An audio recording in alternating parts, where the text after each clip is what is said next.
j'ai pensé qu'il était utile, comme c'est la littérature orale, détenue par une certaine catégorie de personnes, les griots, les anciens, avant que ça ne se perde, de la fixer cette histoire par écrit.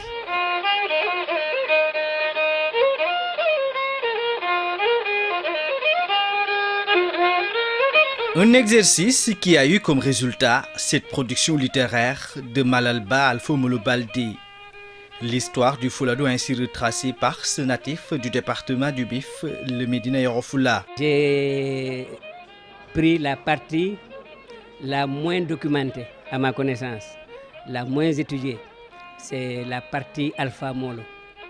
Parce que ce qui existe souvent, ça parle de Moussa Molo, son fils.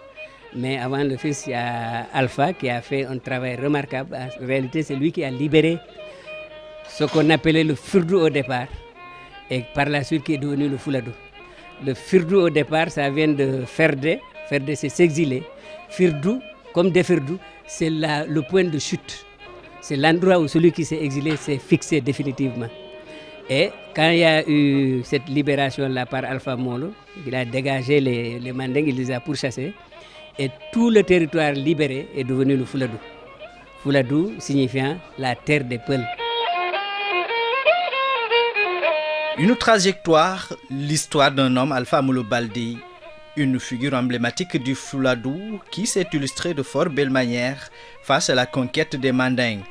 Et cet homme mérite aujourd'hui de faire partie de ce panthéon des héros nationaux. Quand on parle de héros nationaux, on nous parle de Lat Dior, on nous parle de, je ne sais pas, Albouri. Bon, mais on ne parle pas d'Alpha.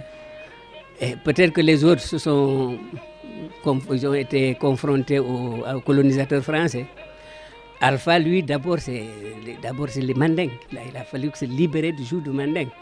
Et la domination des Mandingues, je crois qu'elle n'était pas plus douce que celle des colonisateurs. Et c'est pour cela que je crois qu'il fallait, pour les générations futures, écrire cette histoire-là, pour que les gens sachent que nous aussi, on a quelqu'un qu'on peut monter au rang de héros national. Et c'est ça qui n'existe pas. Je crois que c'est cette lacune-là qu'il faudra combler, cette erreur qu'il faut corriger.